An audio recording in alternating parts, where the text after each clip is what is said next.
Hello friends, good morning. কেমন আছো? আশা করি তোমরা সবাই ভালোই আছো। আমিও খুব ভালো আছি। তো দেখো, আমার সকালের যে ডিউটিটা থাকে সেটা করতেই বেরিয়ে পড়লাম। তো আজ যেহেতু সানডে ছিল, আমি, আমার হাজব্যান্ড আর আমার বোনটি তিনজনে মিলেই আজকে আর মর্নিং ওয়াক হয়নি। আজকে শুধু নর্মালি হাঁটা হয়েছে আর একটু ঘোরা হয়েছে। তো হাঁটতে হাঁটতে চলে গেছিলাম আমাদের পাশেই হোস্টেল মাঠ বলে একটা জায়গা আছে, খুব সুন্দর একটি জায়গা।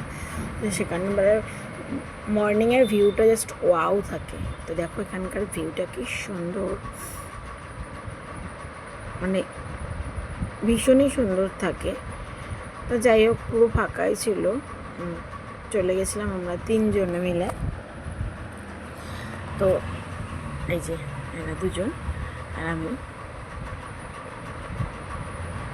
তো এখানে যেহেতু ইনডোর স্টেডিয়াম হবে বা রেডি হচ্ছে, সেই ক্ষেত্রে এখানটা একটু দেখতে গেছিলাম।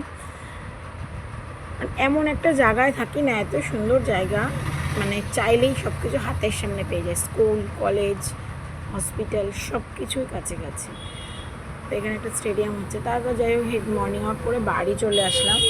আসার পরে যে আমার পুচকু ঘুম থেকে উঠে অনেকক্ষণ কী জানি একটা খুঁজতে খুঁজতে ডাকলাম, চলে আসলো। তারপর চাও খেয়ে নিলাম। চা খেয়ে আমার একটা পার্সেল চলে এসেছিলো, পার্সেলটা ওপেনিং করলাম।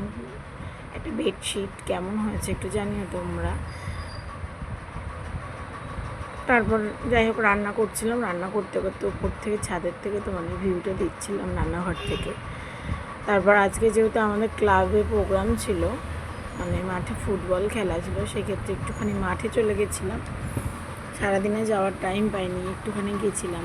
তারপরে পুচকিগুলোর ভালোবাসা দেখে তো আমি আপ্লুত, ঠিক আছে।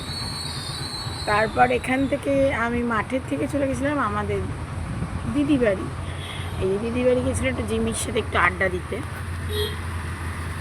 তো আজ যেহেতু আমার একটা বান্ধবীর ছেলের বার্থডে রয়েছে, সেখানে যাওয়ার আছে। তো ওয়েদারটা দেখো, ইভিনিংয়ের ওয়েদারটা এত সুন্দর ছিল।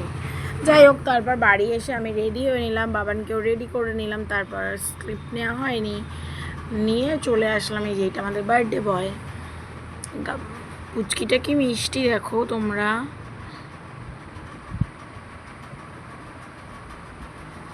তারপর সব যে যার মতো দেখো ফোন দেখছে। আমার পুচকু ফোন দেখছে না, চুপ করে, ফোন দেখে না অতটা।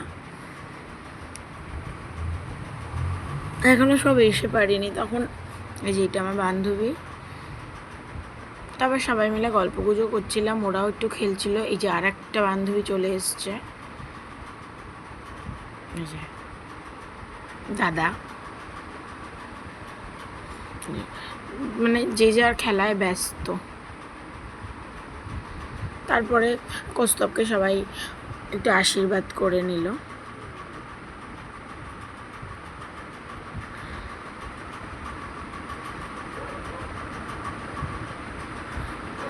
খুব একটা ভিডিও আজকে তুলতে পারিনি, কারণ শরীরটা খুব একটা ভালো ছিল না। এই যে কেক কাটিং করছে, তারপর কেক কাটিং করার পরে সবাই খাওয়া দাওয়া করে নিল। যেহেতু অনেক রাত হয়ে গেছিলো, প্রায় 10:30 11টা বাজতে যাচ্ছিলো, মানে কেক কেটেছে 9:30। তারপর আমরা সব বান্ধবীরা মিলে একটুখানি গল্প গুজব করছিলাম, আর ওরা এইদিকে খাওয়া দাওয়া করছিল। আর বাড়ি আস্তে আস্তে প্রায় 12টা বেজে গেছিলো। দাদা শুধু আমাকে নাচ করাচ্ছিল। তোমরা কিন্তু জানিও আমার ব্লগগুলো কেমন হয়, কোনো ভুল থাকলে একটু সবাই জানিও। অনেক রাত হয়ে গেছিলো, সবাইকে টাটা দিয়ে বাড়ি চলে আসলাম। দেখো দাদা এখানেও মা হাসি মজা করে যাচ্ছে। কেমন লাগলো তোমরা অবশ্যই জানিও। আমার হাজব্যান্ড গেছিলো একদম সবার শেষে। টাটা।